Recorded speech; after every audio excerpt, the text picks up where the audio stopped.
আমায় ভাসাইলি রে, আমায় ডুবাইলি রে, অকুল দরিয়া বুঝি কুল নাই রে। আমায় ভাসাইলি রে, আমায় ডুবাইলি রে। দেবে, ভাসিয়ে দি আমার মেয়ে দুটোকে, ভাসিয়ে দি নদীতে, ভাসিয়ে দি আমার মেয়ে দুটোকে।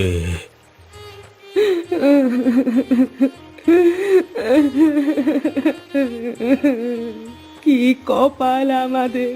বিধাতা আমাদের কোনো সন্তান দেননি এতদিন, কিন্তু আজ এত বছর পরে যমজ সন্তান লাভ করার পরেও আমরা তাদের আমাদের কাছে রাখতে পারলাম না।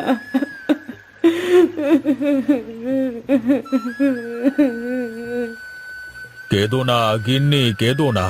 আমাদের মেয়েরা আমাদের ছেড়ে সারা জীবনের মতো যাচ্ছে না। ওরা শুধু কয়েকটা বছর আমাদের ছেড়ে থাকবে, তারপরে আমাদের মেয়েদের আমরা ফিরিয়ে আনবো।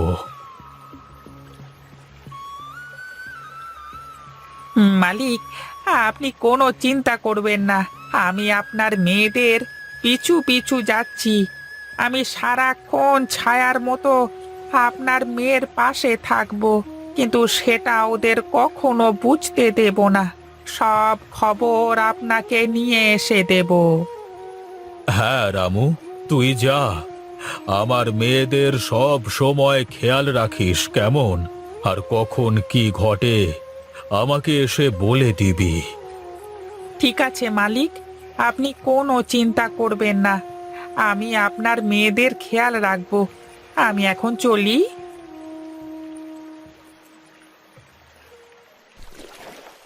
হে বিধাতা, আমার এই দুনিয়ায় আপন বলতে কেউ নেই।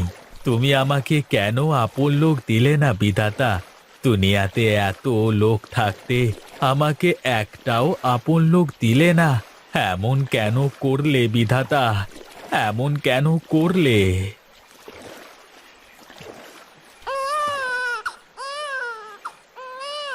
আরে, বাচ্চার কান্না শুনলাম মনে হলো। আরে ধুর, মাঝে মাঝে বাচ্চা আসবে কোথা থেকে? আমার যে কি সব হয় না, আমার সবই মনের ভুল। আরে আরে, আবার বাচ্চার আওয়াজ কোথা থেকে আসছে? না না, এটা তো আমার মনের কোনো ভুল নয়।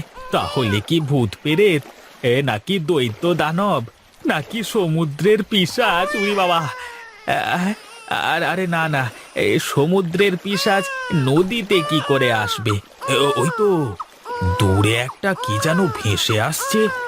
যাই তো, গিয়ে দেখি।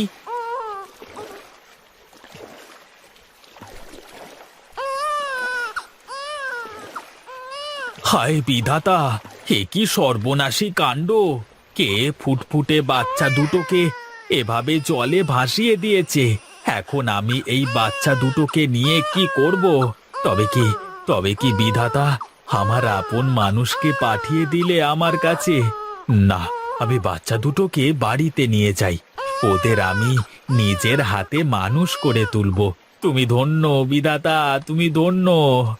তোমার প্রতি হাজার শুক্রিয়া এই অসহায় মাঝির মনের কথা শোনবার জন্য।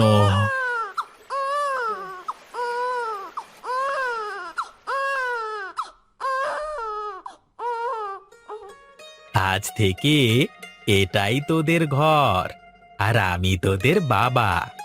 আজ থেকে আমার দুই মেয়ে, কিন্তু তোদের খাওয়াবো কি? তোরা থাক, আমি বাজার থেকে দুধ কিনে নিয়ে আসি।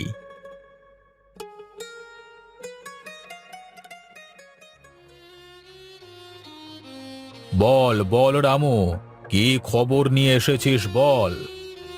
খবর খুব একটা ভালো নয় বাবু। খবর ভালো না? তুই কি বলতে চাইছিস? সবকিছু খুলে বল তো আমাকে। আপনাদের মেয়েদেরকে এক মাঝি পেয়েছে। আপনার মেয়ে দুটোকে শিমুলতলি গ্রামের মাঝি হারান তার নদীর পাশে ছোট্ট একটা কুঁড়ে ঘরে আশ্রয় দিয়েছে। যাক, তাহলে অবশেষে কেউ পেয়েছে তোমার মেয়েটাকে। আমি তো আরো বড্ড দুশ্চিন্তায় ছিলাম যে মেয়ে দুটো যদি কোনো মানুষের হাতে না পড়ে তাহলে কি হবে। দুঃসংবাদ একটাই যে ওই হারান মাঝির আপন বলতে কেউ নেই। ওই মাঝি আপনার মেয়ে দুটোকে ওর নিজের মেয়ের পরিচয় দিয়েছে। ও ভাবছে হয়তোবা সৃষ্টিকর্তা মেয়ে দুটোকে ওর কাছে পাঠিয়ে দিয়েছেন। যা যা, তুই যা, আমার মেয়েদের ওপরে নজর রাখ, দেখিস ওদের যেন কোনো বিপদ আপদ না হয়। আচ্ছা ঠিক আছে মালকিন, আমি এক্ষুনি যাচ্ছি। আমি কথা দিলাম আপনার মেয়েদের উপর কোনো বিপদ আপদ আমি আসতে দেব না। ছায়ার মতো আগলে রাখবো ওদের। তুই এটা কিন্তু খেয়াল রাখবি যেন আমার মেয়েরা 12 বছরের পূর্ণ হওয়ার আগে এই গ্রামে পা না রাখে। যদি 12 বছরের আগে গ্রামে পা রাখে আমার মেয়েরা, তাহলে কিন্তু সব অনর্থ হয়ে যাবে। ও সব নিয়ে আপনি একদম ভাববেন না মোড়ল মশাই, আমি সব কিছু ঠিকই সামলে নেব। আচ্ছা ঠিক আছে, তুই যা এখন। আর সাবধানে থাকিস, কারোর নজরে আসিস না কিন্তু। তুই যদি কারোর নজরে পড়ে যাস তাহলে কিন্তু ঝামেলা হয়ে যাবে, লোকে তোকে সন্দেহ করবে। ঠিক আছে বাবু, আমি এখন চলি তাহলে।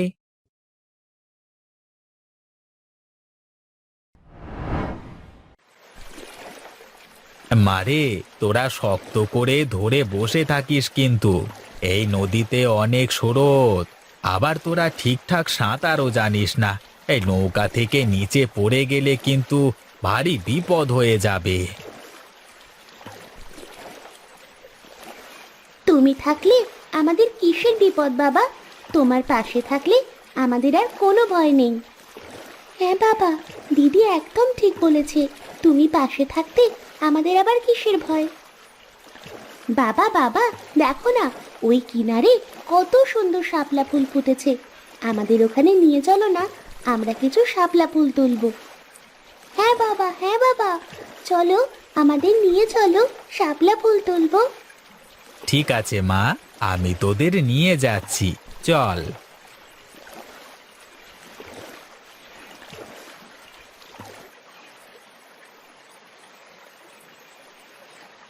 দেখো বাবা, কি সুন্দর শাপলা ফুল।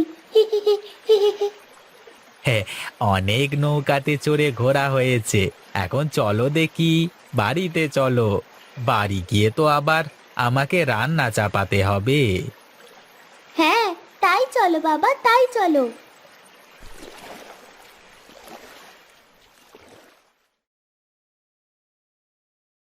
কে খবর নিয়ে আসলে রামু? হ্যাঁ, একটা অনেক ভালো সংবাদ আছে আপনার জন্য বাবু, আর একটা অনেক খারাপ সংবাদও আছে। কোনটা আগে শুনতে চান বলুন?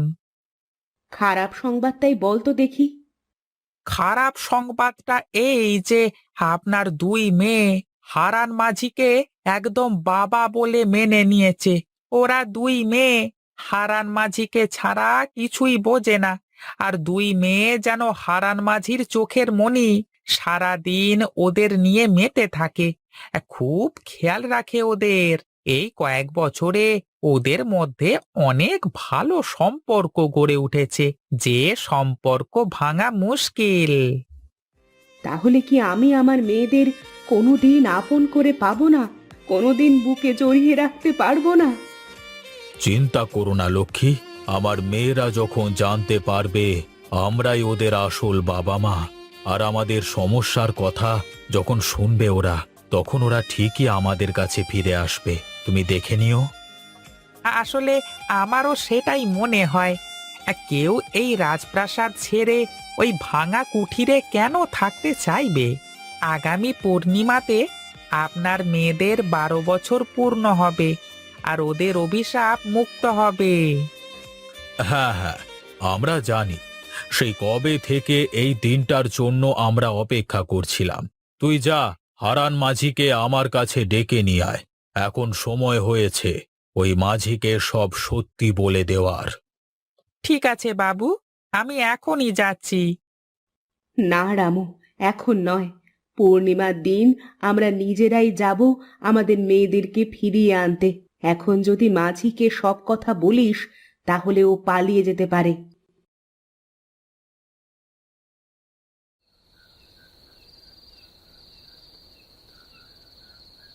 হারান মাঝি, বাড়িতে আছো? কে আপনারা? এত রাতে কি চাই আপনাদের? খেয়া পার হবেন? ওই পারে পার করে দেব আপনাদের। না না, আমরা খেয়া পারাপার হতে আসিনি, আমরা আমাদের মেয়েদেরকে নিয়ে যেতে এসেছি। আপনাদের মেয়ে মানে? আপনাদের মেয়েকে আমি কোথায় পাবো? কেন, যে তোর পেছনে দাঁড়িয়ে আছে। আরে আরে, আপনারা কি পাগল হয়ে গেছেন? আপনারা কি বলছেন? আপনারা কি জানেন? কেন, তুই কি ভুলে গেছিস? আজ থেকে ঠিক 12 বছর আগে একটা কাঠের বাক্সের মধ্যে তুই এই মেয়ে দুটোকে কুড়িয়ে পেয়েছিলিস। বাবা, এরা কারা? এরা এসব কি বলছে? এগুলো কি সত্যি বাবা? তুমি কি আমাদের কুড়িয়ে পেয়েছো? বলো বাবা, বলো, তুমি চুপ করে আছো কেন? বলো, ওরা কি আমাদের বাবা মা? তুমি কি আমাদের বাবা নও? আরে না রূপা, ওরা আমাদের বাবা মা নন। নিজের ছেলে মেয়েকে কেউ কখনো কাঠের বাক্সে নদীতে ভাসিয়ে দেয়? ওরা মিথ্যে বলছে। বিশ্বাস করো মা, আমরাই তোমাদের বাবা মা। আর এই যে রামু কাকা ছোটবেলা থেকে তোমাদের দূর থেকে অনেক সাহায্য করে এসেছে। তুমি আমাদের মা বাবা নও। তুমি আমাদের মা বাবা হলে আমাদেরকে কখনো নদীতে ভাসিয়ে দেবে না। তোরা শুনতে চাস? তোরা শুনতে চাস সেদিন কি হয়েছিল? কেন আমরা তোদের ভাসিয়ে দিতে চেয়েছিলাম? আমার শ্বশুর মশাইয়ের 3 বউ ছিল, কিন্তু আমার শ্বশুর মশাইয়ের কোনো ছেলে সন্তান ছিল না। আর তাই সে জোর করে তোর বাবাকে এক মহিলার কাছ থেকে কেড়ে নিয়ে সেই মহিলাকে মেরে ফেলে। আর সেই মহিলা মরার আগে অভিশাপ দিয়ে গিয়েছিল, আমাদের বংশের সব ছেলেমেয়েরা 12 বছর বয়স হলে মারা যাবে। আর এই অভিশাপ থেকে মুক্তির বড় একটাই উপায় ছিল, তোদের জন্মের 3 দিনের মধ্যে তোদেরকে এই গঙ্গার জলে ভাসিয়ে দেওয়া। এখন তোরা অভিশাপ মুক্ত। আমরা তোদের দেখতে আসলে তোরও একই ক্ষতি হতো মা, তাই আমরা তোদের দেখতে আসতে পারিনি। কিন্তু আমরা তোদের সব সময় দূর থেকে খেয়াল রেখেছি। আমরা পাঠিয়েছিলাম তোর কাকাকে তোর খেয়াল রাখবার জন্য। বলো না বাবা, এরা যা বলছে তা কি সত্যি? হ্যাঁ বাবা, বলো, এরা কেন এমন বলছে? এদের কথা কি সত্যি? হ্যাঁ রে মা, ওরা সত্যি বলছে। আমি আসলে তোদের নদীতে কুড়িয়ে পেয়েছিলাম, কিন্তু আমি জানি না যে ওরা তোর সত্যি বাবা মা কিনা। আচ্ছা আচ্ছা, তোরা আমাকে একটা কথা বল, তোদের কি কখনো মনে হয়েছে যে আমি তোদের আসল বাবা না? না বাবা, আমার এমন কখনোই মনে হয়নি। আমারও কখনো মনে হয়নি বাবা। আরে ওদের মনে হওয়া না হওয়াতে কি আসে যায়? সত্যি তো এটাই যে আমরাই ওদের আসল বাবা মা। হতে পারে আপনি ওকে জন্ম দিয়েছেন, আর আপনার স্ত্রী ওকে 10 মাস 10 দিন পেটে ধরেছে, কিন্তু আমি 12 বছর ধরে ওদের দেখাশোনা করেছি, ওদেরকে বড় করে তুলেছি। এখন আপনারাই বলুন, কে আসল বাবা? তুমি আমাদের আসল বাবা, আমরা তোমার সাথে থাকতে চাই। হ্যাঁ বাবা, তুমি এতদিন ধরে আমাদের দেখাশোনা করেছো, আমাদের কোনো কিছুর অভাব বুঝতে দাওনি। আমি তোমাকে ছেড়ে কোথাও যাব না। আপনারা চলে যান, আমাদেরকে আমাদের মতো থাকতে দিন। তোরা রাজপ্রাসাদ ছেড়ে এই ভাঙা ঘরে কি করবি? কি করে থাকবি এখানে?